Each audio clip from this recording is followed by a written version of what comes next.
Volta com Revista Rio, chegou a hora de falar de saúde.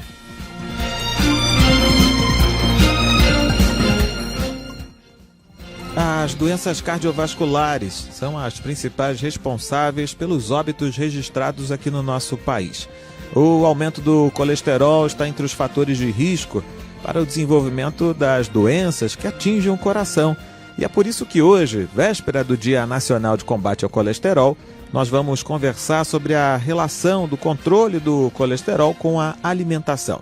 E quem nos ajuda nessa conversa é a doutora Luciana Novaes.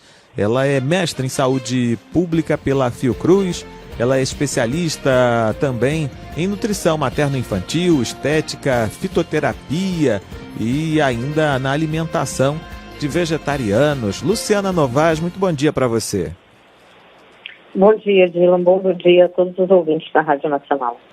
Nós agradecemos antecipadamente a sua participação e acho que é útil a gente começar lembrando daquela distinção que a gente faz utilizando palavras aqui mais populares, termos mais populares, entre o chamado colesterol bom e o chamado colesterol ruim, Luciana. Na realidade, realmente a gente acaba utilizando isso porque fica mais fácil, né, para as pessoas entenderem. A gente precisa ter colesterol. E ele faz parte da constituição do nosso organismo. Agora, eu tenho que é o que eu considero como bom, que é o HDL, que eu preciso ter ele em maior quantidade, e eu tenho o LDL, que é chamado de mau colesterol, né? Um colesterol ruim, que ele seria o colesterol que eu tenho que ter, mas em pequenas quantidades.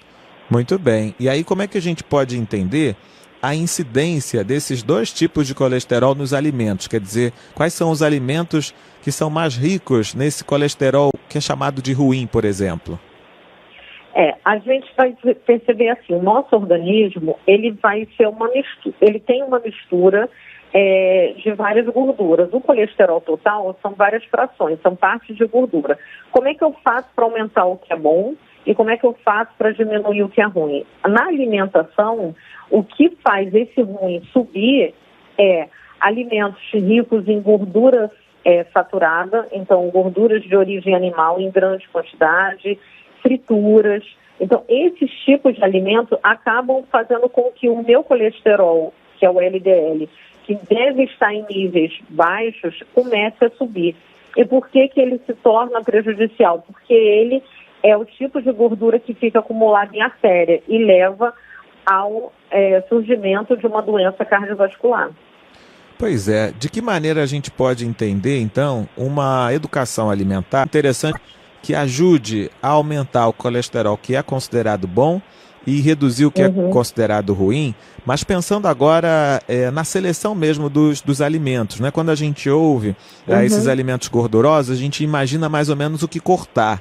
Mas eu acho que também é interessante que a gente comece a propor o que pode passar a existir um pouco mais na nossa dieta, nas nossas refeições, para que esse equilíbrio, né, se estabeleça de maneira satisfatória para a saúde. A gente não precisa sair cortando todas as gorduras, e tem algumas que, inclusive, são muito benéficas para o nosso organismo. Entre os alimentos que a gente pode citar são azeite, né, tem uma gordura que é um tipo de gordura que ajuda o funcionamento do meu organismo. Frutos ricos em óleos, então nozes, castanhas, avelãs, amendoim.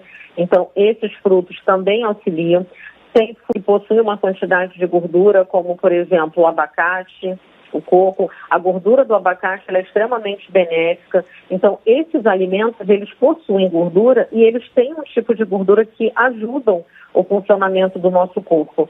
Além disso, eu posso utilizar alimentos que ajudam a diminuir aquele colesterol que não é tão bom, que fique alto, né? E aí eu posso estar utilizando aveia, vegetais crus, que fazem com que o meu organismo consiga pegar um pouco desse colesterol do sangue e eliminar. Perfeito. Agora, na sua experiência clínica, Luciana, quais são as principais queixas daqueles que tentam fazer as mudanças para reduzir o colesterol ruim? Seria com relação aos hábitos adquiridos ou até mesmo a possibilidade de acessar essa alimentação mais saudável, que nem sempre está tão disponível e tão fácil, né, de encontrar quanto a essa alimentação que a gente já estabeleceu e que tem um índice de gordura maior? Alguns alimentos como azeite, essas oleaginosas, castanhas, nozes, uva também, que é uma fruta que trabalha muito para ajudar o nosso organismo a diminuir essa gordura, são alimentos que às vezes eles realmente não estão acessíveis a toda a população. Mas eu tenho alimentos que poderiam fazer parte do dia a dia de forma muito simples, como os vegetais crus, utilizados em saladas. Então, o que a gente percebe é que é uma questão mesmo de hábito. O brasileiro, ele está muito acostumado ao padrão de arroz, feijão, carne e batata frita. Então, esse vira um prato muito comum. E a carne, na maioria das vezes, ou ela está carregada com algum tipo de molho gorduroso, ou ela também passou pelo processo de fritura. Então, quando eu tenho esse padrão de alimentação e eu não coloco uma salada de alface com tomate, por exemplo, alimentos como couve, espinafre, alimentos comuns que eu poderia estar colocando, mas esses vegetais, eles fazem uma grande diferença.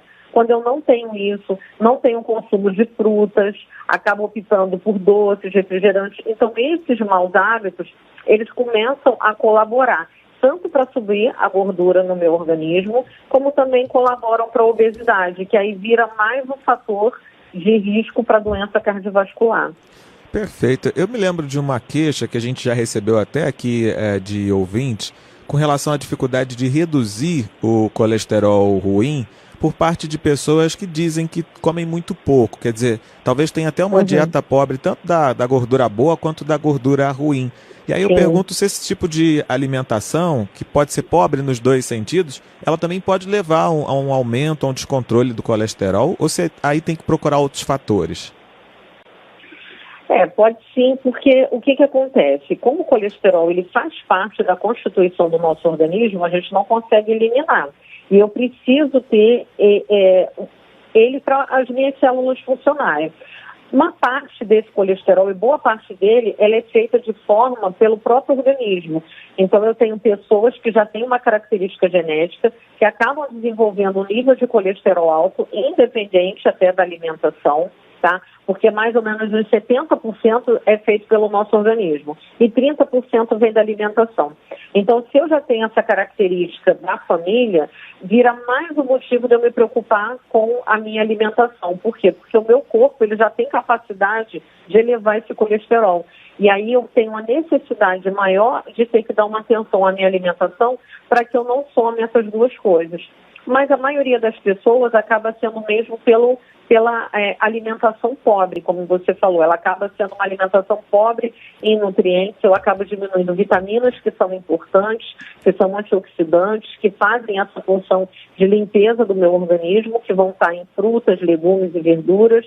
Eu diminuo o consumo de fibra, que é muito importante também, que as fibras, principalmente o que a gente chama de fibras solúveis, elas formam um gelzinho e elas conseguem puxar essa gordura do sangue e fazer com que a gente consiga eliminar. Então, quando eu não tenho esses alimentos no meu dia a dia e eu fico só no arroz, feijão e a carne, eu acabo tendo um grupo de nutrientes, mas eu perco os outros. E aí eu acabo não ficando equilibrado. Pois é, interessante ouvir isso, porque muita gente cita que tem um nível de colesterol ruim alto por conta de elementos como o estresse, que aí não seria tanto por conta da alimentação, mas um outro fator que é o estresse. Mas mesmo nesse caso, quer dizer, uma alimentação saudável pode ajudar a reduzir o colesterol ruim que tenha uma outra fonte que não seja o consumo elevado de gordura? Sim, porque você tem toda uma forma do teu corpo funcionar. Então, quando você tem níveis de estresse alto, você acaba modificando a parte hormonal. E aí você acaba tendo uns hormônios funcionando de uma maneira que podem contribuir para o teu corpo não conseguir fazer o metabolismo, né, que seria todo o processo de digestão, absorção dos alimentos. Você pode começar a ter prejuízo em relação a isso e com isso o nível de gordura também acaba não ficando de forma adequada. Então vira todo um conjunto. Os hábitos saudáveis, eles acabam sendo tão importantes porque eu acabo regulando várias coisas no meu corpo. Então, às vezes, um paciente chega para a gente para cuidar de um problema e quando você percebe, é um conjunto de problemas ali que precisam ser solucionados para que ele tenha uma melhora naquilo que está chamando mais atenção.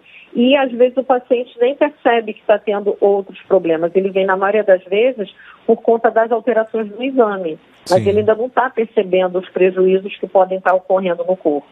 Muito bem. Essa é a Luciana Novaes, ela é mestre em saúde pública pela Fiocruz, especialista em nutrição materno-infantil, estética, em fitoterapia e também trata muito bem dos temas que têm a ver com a alimentação vegetariana. Luciana, muito obrigado pela conversa com a gente aqui no Revista Rio e uma excelente quarta-feira para você. Eu que agradeço a oportunidade. Um bom dia a todos. Um bom